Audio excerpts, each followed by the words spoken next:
Today we will begin an exploration of a topic that I'm naming From the Unarguables to the Immeasurables. This ability to be discerning very much depends upon our willingness to have direct experience, ongoing, repetitive, direct experience with impermanence, with the fact that life is not perfect, and that we don't need to take life personally. So what exactly do I mean by from the unarguables to the immeasurables? And I will add here that I would suggest that the path between the unarguables and the immeasurables involves invoking, relying on, working with our 5 characteristics of enoughness, our capacities for awareness, being able to avoid that which is harmful, approach that which is beneficial, our capacity for self-regulation, and our capacity for learning. The term unarguables comes from Kay's latest favorite mindfulness teacher, Christina Feldman, who describes the 3 Ps as the unarguables. And as Kay and I talked about it, we realized that we can easily add the 4 Cs, the 4 conditions of being human that are beyond our control, to the unarguables. They're all fully present in our lives. They're unavoidable. They're not directly controllable. These unarguables are reality. They're the reality of being human. And toward the other end of the spectrum are the immeasurables, what are often referred to as the 4 heart qualities: loving kindness, compassion, appreciative joy, and equanimity. These qualities of the heart are innate in all of us. They are part of how we have evolved. Given how powerful our survival energies, our avoiding energies are, how reactive we are with those energies, if it weren't for the heart qualities, I suspect that human beings would have wiped each other out tens of thousands of years ago. So we have the unarguables and we have the immeasurables. And I'd like to talk about them today by relating a personal story, a personal challenge, an experience in my life in which again and again I've been caught up in some combination of the 3 Ps and the 4 Cs. We're now well into the college football season, and as many of you know, I really enjoy watching college football. And my story with college football begins pretty much in the fall of 1953, when I was 9 years old. And we began listening to Michigan football games on the radio, announced by the indomitable Bob Ufer, who was a Michigan graduate and a star on the track team back in the 1930s when my dad was there. And Ufer was a classic homer. He rooted for the home team. And many of my memories revolve around those Saturday afternoons when it was time to put the storm windows up. We lived in an old house that had these very heavy wooden storm windows, and we had to wash all the windows on the house and then wash all the storm windows on both sides before we put them up. And we'd be out there doing that on a sunny Saturday afternoon and listening to Bob Ufer in the background talking about the travails of the Michigan football team in its current game. So I grew up not only rooting for Michigan football teams, but readily became attached to the outcomes of Michigan football. And when they won, it would be very exciting, and when they lost, it would be rather depressing.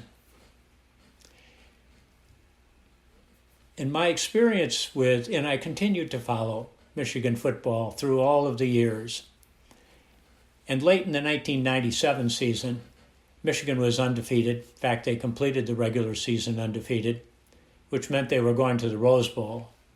And although Kay and I had been to the Rose Bowl many years before that, my father, who had not only been a graduate of Michigan, but a longtime fan, had held season's tickets since 1948, had never been to the Rose Bowl.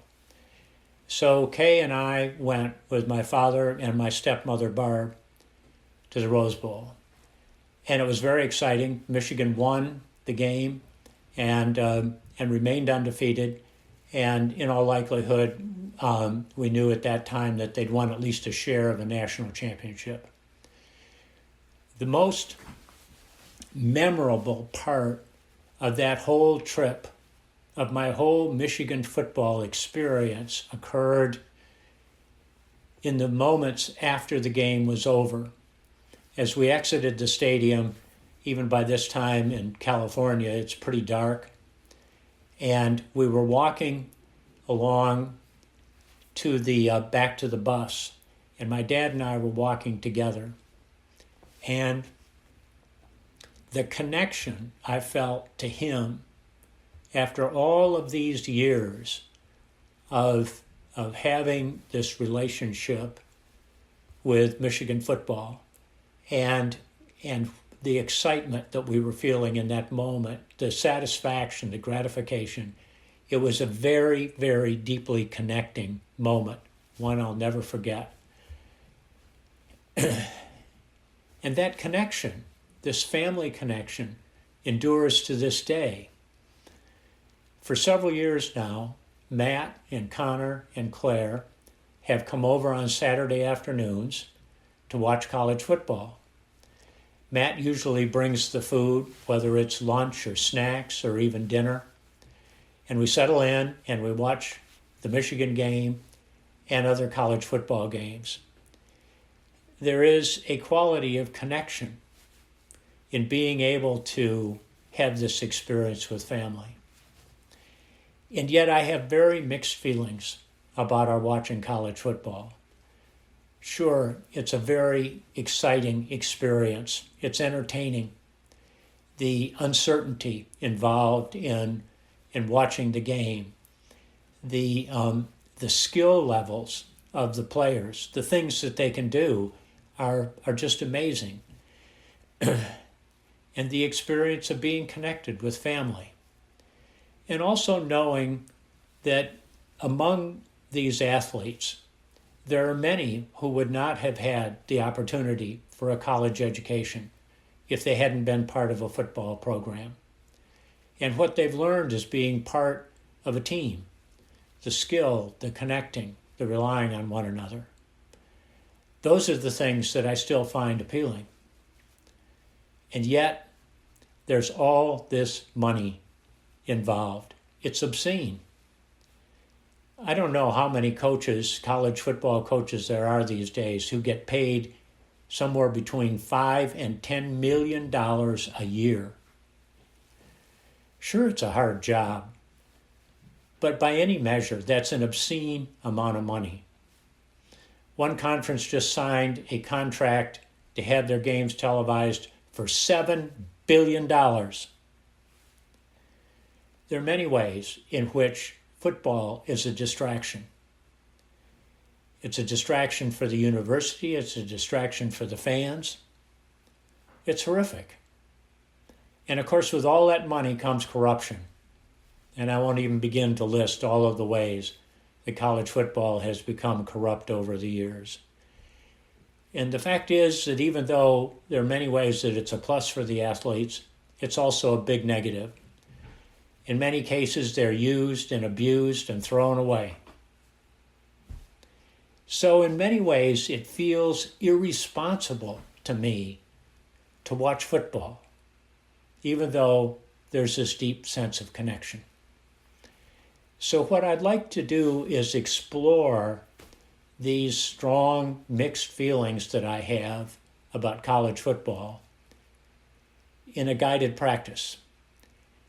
And as I thought about doing this, I realized that it was pretty easy to think of another 8 to 10 aspects of my life about which I have equally mixed feelings.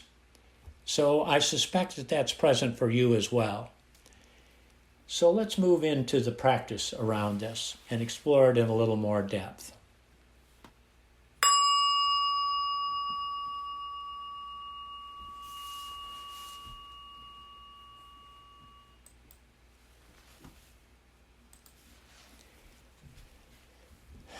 Beginning by taking a few deep breaths.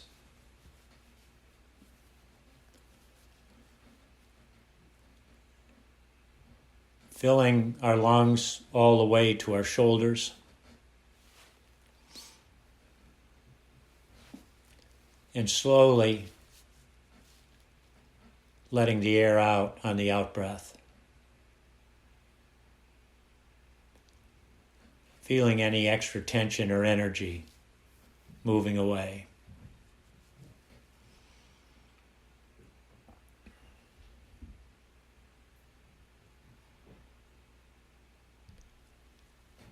And noticing our breathing, allowing ourselves to breathe normally, naturally.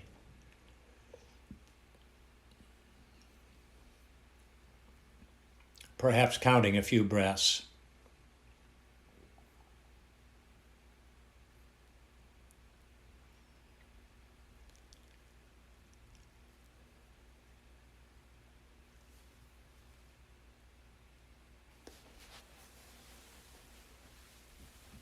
And now bringing to mind an aspect of your life about which you have very mixed feelings and attitudes. Maybe this is something that has come up recently,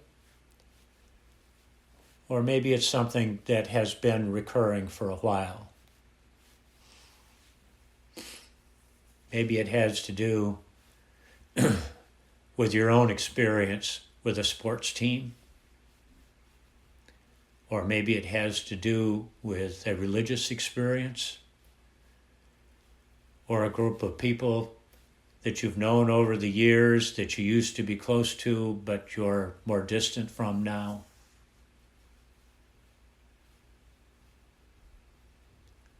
A circumstance in your life about which you have very mixed feelings and attitudes. Focusing on the specifics.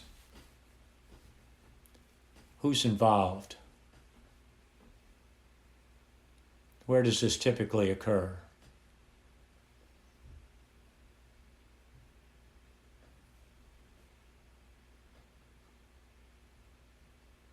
And naming some of the positive feelings and also naming some of the negative feelings that you have.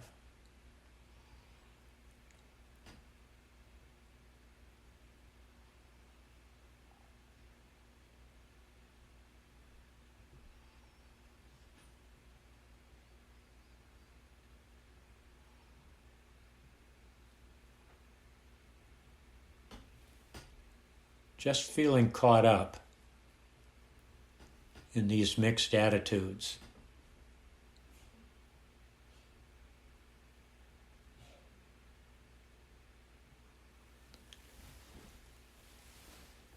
And now turning to one of our 5 characteristics of enoughness,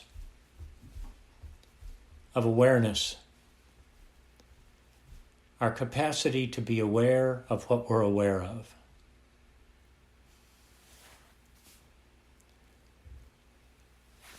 And beginning by simply recognizing the reality of this experience of mixed feelings.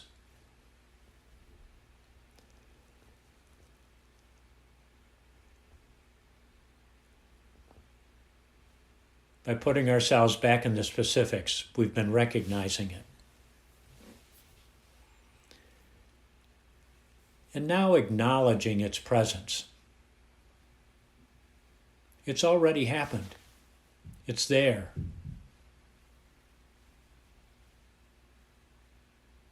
We can just acknowledge it.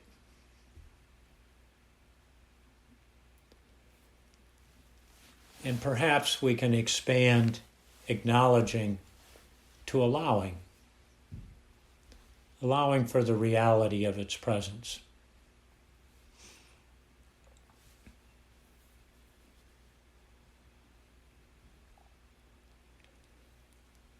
And then moving on to accepting it.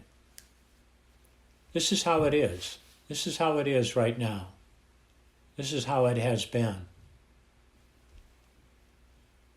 Just accepting it.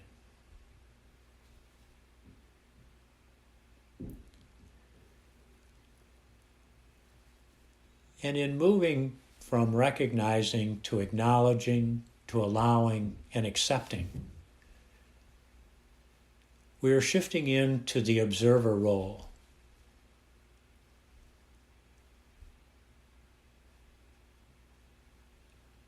We're really invoking the power of awareness itself.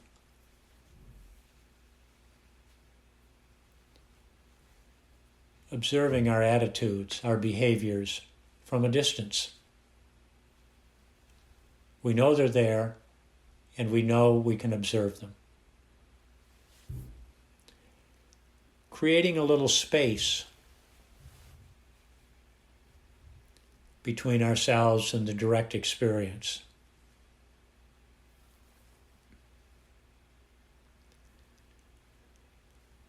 And with that space, perhaps not identifying so strongly or feeling controlled by this experience of mixed attitudes.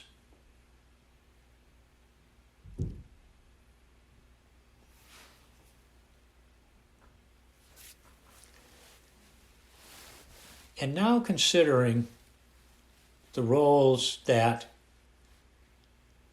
impermanence and things not being perfect have played in this experience.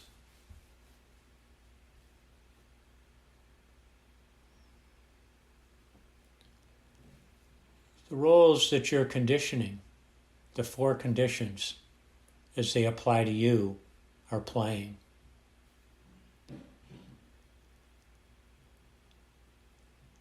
Being an observer of how the 3 P's and the 4 C's are showing up in this situation.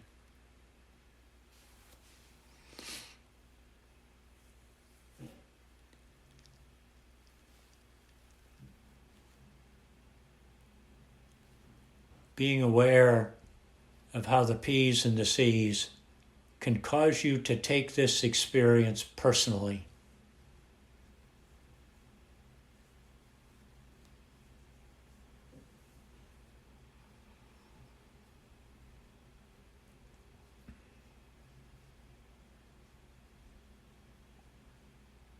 Observing yourself taking it personally, knowing how that happens.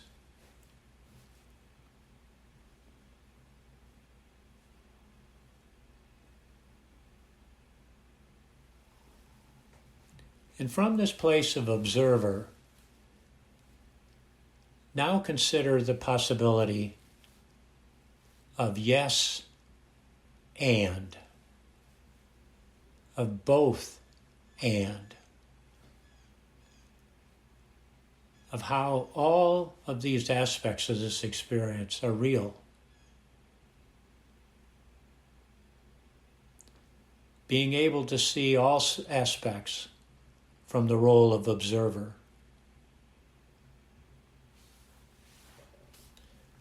Moving beyond taking it personally.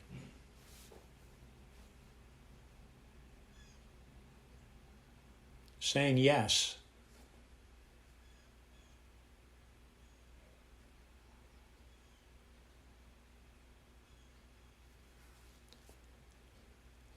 Noticing if there's any sense of relief in this experience of yes this experience of both and. This is how it is. This is how this situation is.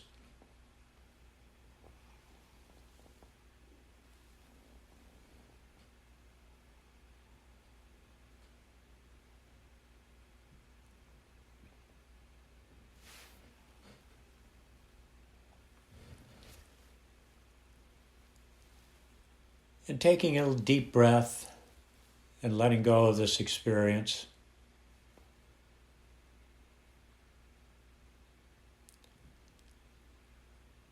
And in closing, offering yourself some words of kindness. These situations are hard.